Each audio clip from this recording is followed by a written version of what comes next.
Bonjour à tous et bienvenue dans cette nouvelle vidéo qui est la première de la série sur les 5 points de base pour sécuriser une API. Et donc aujourd'hui on commence avec le token, le premier point dont j'avais parlé. Le token, ou le JWT, le JSON Web Token, vous commencez à comprendre un petit peu comment ça marche. Ceux qui ont l'habitude, vous savez très bien. Je reprends le principe. On veut s'authentifier à un serveur, donc ça signifie évidemment qu'on a un front et un back. J'envoie mon login et mon mot de passe. Le serveur, ou l'API, regarde tout ça, si ça lui va, si j'existe côté utilisateur, il me crée un token avec tout un tas d'informations, on verra ça. Et puis à ce moment-là, quand je vais attaquer, ou plutôt consulter des routes fermées, j'envoie à chaque fois mon token, et comme dit l'autre, roule ma poule. Si le token est valide, et dans le temps, et dans sa construction, le serveur me répond. La plupart du temps, et c'est bien là le problème, c'est qu'on fait des tokens avec des phrases secrètes, des mots. Alors, je vais en faire un premier, et puis on va essayer de voir un petit peu ce qui peut se passer. Ici, je me suis créé un petit dossier, tout simplement, et puis je vais me générer une API. Alors, s'il y en a qui veulent tester, j'ai fait un petit paquet NPM. C'est une reprise d'un paquet qui existait et qui n'était plus maintenu, donc je l'ai repris et je l'ai modifié. Et voilà, ça va vous générer un petit scaffold. Il suffit de l'installer, vous avez la ligne de commande. Je vous mettrai le lien dans les commentaires. Donc, moi normalement je l'ai déjà installé, puis je vais installer mon API ici. Je veux une ressource, je veux la ressource user, je veux de l'authentification, c'est parti. On va le laisser faire. Je vais peut-être l'accélérer, on verra bien. Donc l'idée ici, c'est que je vais créer un token avec une phrase secrète pour voir un petit peu ce qui peut se passer. Ok, donc là, j'ai mon API toute simple. Donc c'est du standard, hein, ça s'éloigne pas trop de la playlist cocktail. Hein. Donc j'ai une route user avec un CRUD classique, un système d'authentification. Évidemment, j'ai un middleware pour vérifier que mon token est bien présent. Si vous voyez pas trop d'où ça vient, je vous invite à aller à la playlist pour créer une API. REST, évidemment. Ok, côté contrôleur, j'ai un contrôleur d'authentification pour m'enregistrer et pour me loguer. Évidemment, il n'y a pas de base de données ici. Un point env, donc avec le standard. Évidemment, ça va falloir le bouger. Et puis un token d'une heure. Évidemment, on fait des sessions d'une heure. Bon, ça c'est la mise en place. Alors, je vais faire mon petite phrase secrète. Bon, je prends la classique. La phrase super longue. Pas de caractère spécial. La phrase super longue. Sa mère, la race de sa grand-mère. Ok. J'enregistre ça. Et puis je vais me faire une connexion. Donc évidemment, je ne vais pas vérifier que l'utilisateur est bien présent. Je veux juste générer ma phrase, mon token d'authentification. Ok. Tac, ça c'est bon. Normalement, je suis à la racine.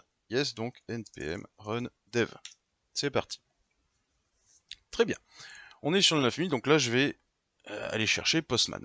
Très bien. Donc là, mon Postman est lancé. Je sais qu'il faut que j'aille sur l'http localhost 9000, si je dis pas de bêtises.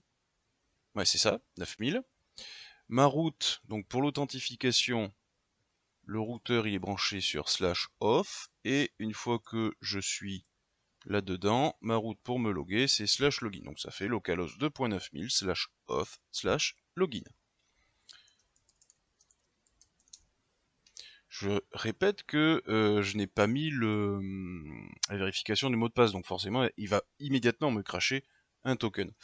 Ma clé, alors c'est email, donc roger@marcel.com, et enfin mon password, Roger. Encore une fois, je mets n'importe quoi, on s'en fiche. What the hell are you doing? Voyons voir. Ah bah oui, forcément. Puisque c'est pas le bon verbe, je suis en poste. Ok. Bien, donc là j'ai mon token, on va regarder, on va se le mettre de côté, on va le décortiquer. Je le prends, je retourne sur JWT.io. Tagada, je prends ça, je le colle, impeccable. Donc il a bien vu mon token. C'est du H256 de type JWT, ça on est d'accord. Pardon. Mon payload c'est bien celui que j'avais écrit et il est valable 1 heure. Tout va bien. Si maintenant je désire fermer... on s'en fiche, je vais fermer qu'une seule route côté user, donc la get. Hop, const JWT check from. Alors on va aller chercher, donc là on est dans routeur. Je remonte ensuite dans middleware. Pas from, n'importe quoi. Require. Donc je remonte dans le middleware et je vais dans le, pardon, JWT check, ok. Donc là ça veut dire que si je veux consulter la ressource /user, ben, cette route elle est fermée. On me demande un token, hein, c'est le principe de la mise en place, encore une fois. Vous avez tout ce qu'il faut sur la playlist API, comment construire une API REST. Ok. Maintenant, si je tente ici un HTTP donc localhost 9000 /user en get, forcément, il me dit, oh, le petit malin, ça c'est le middleware qui me le met, hein, s'il n'y a pas de token valide, il claque l'erreur et la requête ne va pas au bout. Si maintenant, dans mon en-tête, je mets mon token, hop, on va ici, authorization, bearer token, j'enlève tout ça, je le mets, et que j'envoie, j'ai bien la réponse, message, tous les utilisateurs. Alors, si on regarde bien l'entête de ma requête, hein, vous voyez qu'il a mis en place la clé autorisation avec la valeur bearer token. Ok. C'est quoi le problème ici? Le problème, c'est que, hop, quand je m'authentifie, mon token est généré avec ma clé secrète. Et quand j'envoie la requête, ben, il est décodé avec ma clé secrète. Faut bien que vous compreniez derrière que depuis le temps, il y a plein d'outils qui ont été mis en place pour vous exploser le token. Je vous sors un exemple avec un outil tout bête. Alors je l'avais déjà préparé. Ouais, non, on va prendre ça. Je vais zoomer un peu. Hop.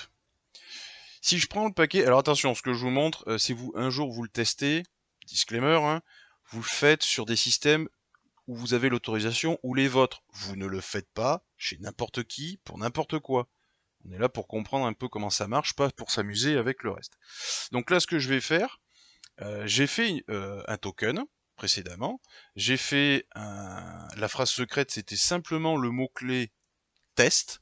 Et avec le paquet JWT Cracker, on va faire de la brute force. C'est-à-dire qu'on va tester toutes les combinaisons lettre par lettre. Donc A, B, C, A, B, A, A, B, A, C. Et on va tester comme ça. Je répète, moi, le mot-clé de ce token, c'est test. On va lancer. Alors ça prend un tout petit peu de temps, c'est normal, c'est pas un PC qui est fait pour calculer les trucs à mort. Mais voilà, vous allez vite comprendre le bousin. Alors, là je fais pas de cut, je le laisse. Je vais vous le laisser dériver, il va pas tarder à trouver la solution d'ailleurs. Allez, voilà. Donc il a mis 22 secondes pour me trouver le mot-clé test. Alors, vous pourriez me dire, ok, bah ouais, mais ton mot là, il est tout simple.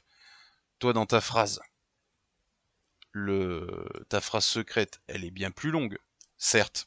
Faut bien comprendre aussi que les systèmes d'attaque, ça se fait aussi avec des dictionnaires.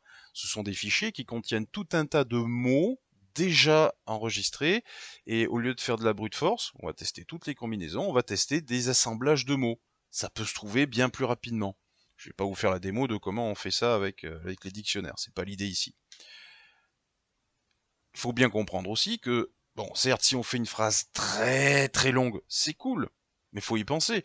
Et je vous garantis que dans votre carrière, par fatigue ou par oubli, hein, ça arrive, on va faire des phrases moyennement longues, hein, celle-là, la phrase super longue, ça met à la race de sa grand-mère, ça se défonce très rapidement. Et puis il faut bien comprendre aussi que les pirates, ils n'ont pas un PC, hein, ceux qui le font vraiment, qui veulent vraiment s'amuser dessus, ils ont un serveur, plusieurs, avec plein d'accès à différents processeurs, et ça calcule à mort. Moi, je l'ai fait avec un petit PC. J'ai un PC un peu plus rapide qui me fait ça non plus en 22 secondes, mais en 12 secondes. Et ça reste des ordinateurs grand commerce, hein. Ce sont pas des foudres de guerre. On est dans le développement, on n'est pas dans la vidéo, ni dans la 3D.